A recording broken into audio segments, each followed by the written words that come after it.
Grab your magnifying glasses, wargamers, because today on the Joy of Wargaming, we are not just miniature gaming, we're not just micro gaming, we are Pico gaming. Or is that Pico gaming? I'm not sure. Ordered a little bit of terrain from PicoArmor for the big little project that I've got planned. Those of you that have been following the channel for a little while know all about trojanwar.blogspot.com. I'll try to throw a link around in the description. It's a grand scale miniature wargaming campaign that I've enlisted a couple of friends to help me out with. And to get things started, I figured while I'm waiting for all those 2mm figures to come from overseas, I might as well order some terrain from a little more local. They're actually based out of Wisconsin, so I placed this order about 1 week ago today, and it already showed up in the mailbox. Pretty impressive. This is the second Pico terrain that I will be doing. Sharp-eyed viewers will remember these from the battle that I did, the second battle in the Vendée. I need a little bit more swampland, so wow, these marshes are actually scale neutral. We'll take it. Anyway, that's the first PicoArmor terrain. I got a ruler here so you can see exactly how small this is. And of course, when it comes to scale, there's no beating good old Chicken Joe. He is the fastest wing in the west, regardless of which planet he's on. Come on, autofocus. Autofocus, show me that love. Look at that guy. Alternative armies. He's a great guy. All right, so enough teasing. Let's get to the good stuff. We'll just cut this open and just show you that this is actually an unboxing. I have not opened this. No previews, although it's a little bit less of a surprise. The nice thing about ordering miniatures from overseas is that by the time you actually get them, enough time has passed that sometimes it's a little hard to know exactly what to remember. Wait, what did I get? What's coming in the box?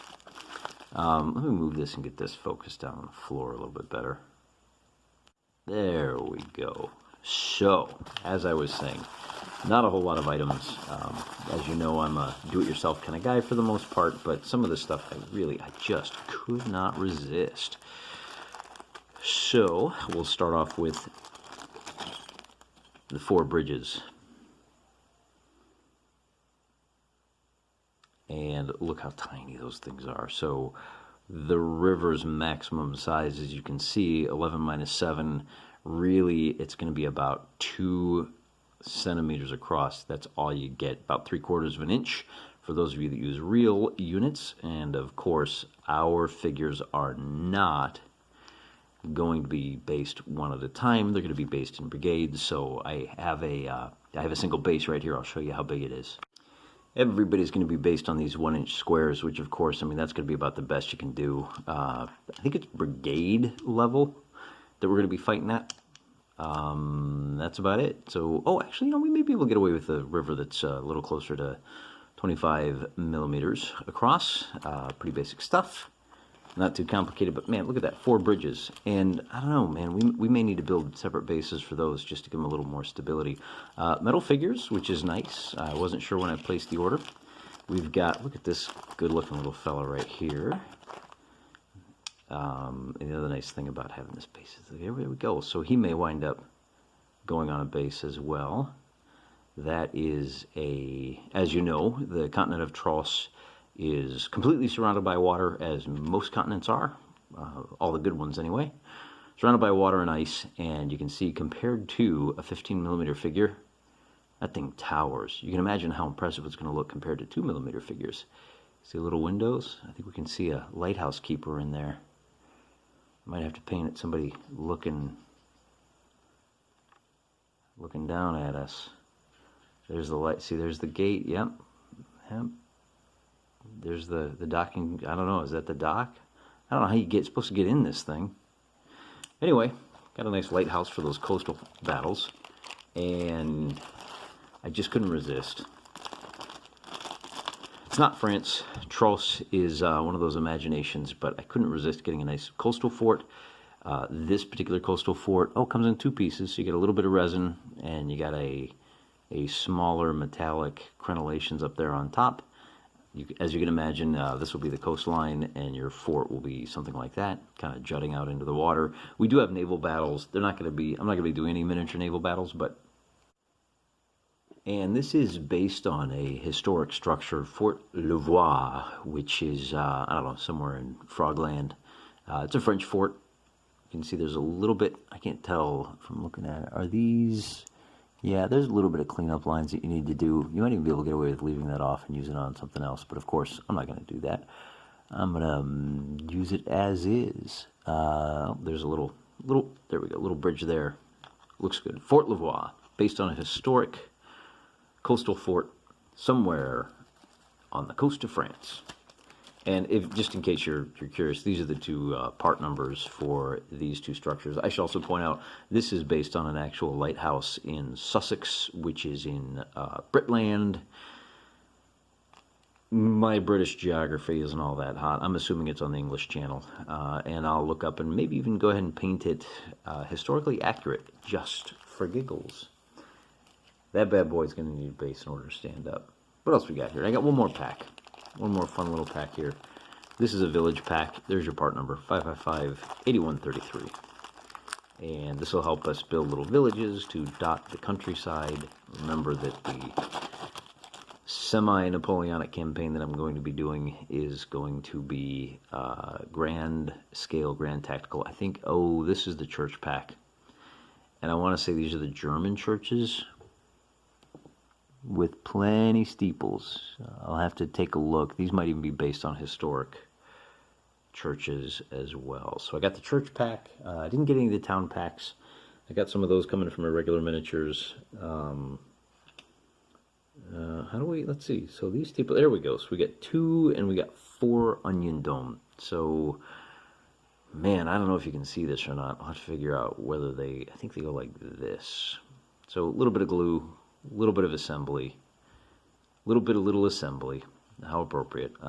There is the front of the church, and I think that little fine texture that you see right there, boy, look at that. That is really astonishing. 2 millimeters. Let me bring my ruler up so I can show you just exactly what kind of detail we got going here. Where are you? There we go. Look at that. So that whole church is just a little bit taller than Chicken Joe. Of course, you know, it'll be a whole 6 millimeters taller once I get the steeples on. But the level of detail is just astonishing. I think they rough it up a little bit, and that what might be lousy for a 15 millimeter figure, I think is going to look smashing. Oh man, the whole thing is the size of Chicken Joe. That's great.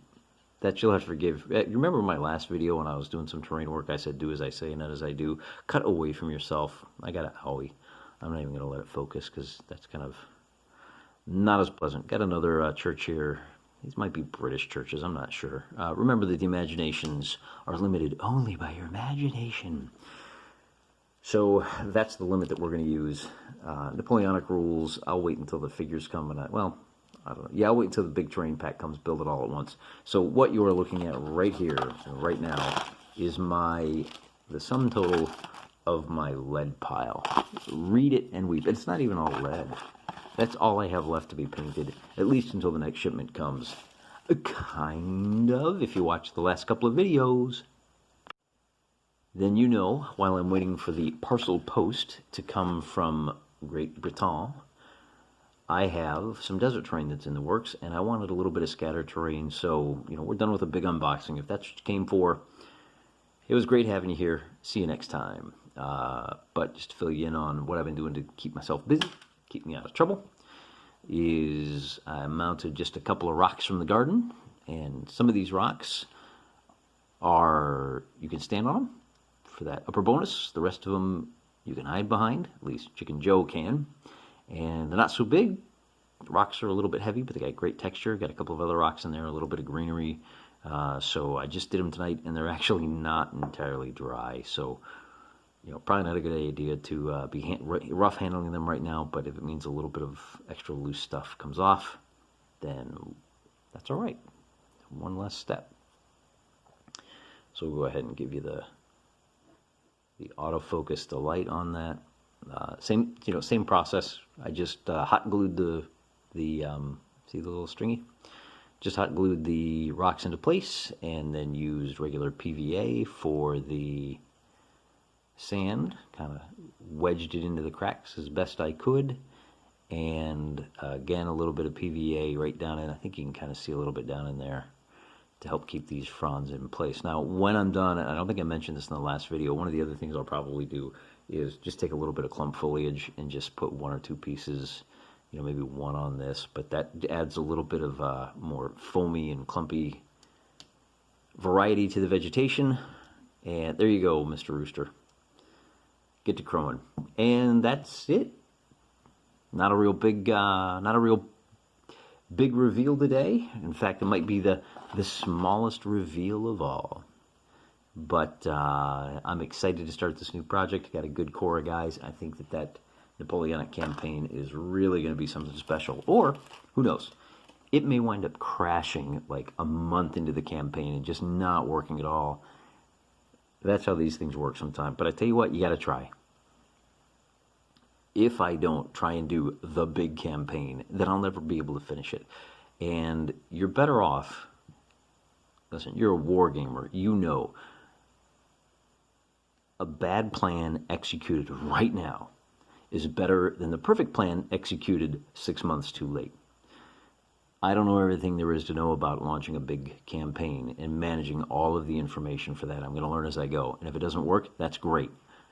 If it fails, in a way, that's a success, because if it fails quickly, I can move on to the next project that much faster, and that next project, I'll be that much closer to running the biggest, most successful campaign that y'all have ever seen. That's what I'm looking forward to. I'm also looking forward to spray coating these and breaking out the paintbrushes so that we can take a look and start matching colors and get some decent terrain on the board. We may have to run a fantasy or two.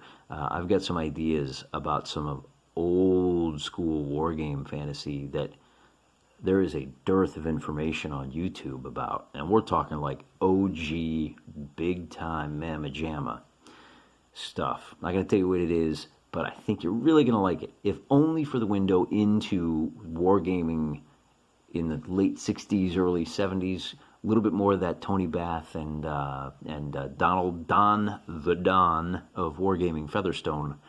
That kind of mindset, looking to the past, looking to what we can learn, seeing if we branched off and went the wrong way, because, some of the new paths that we take don't work.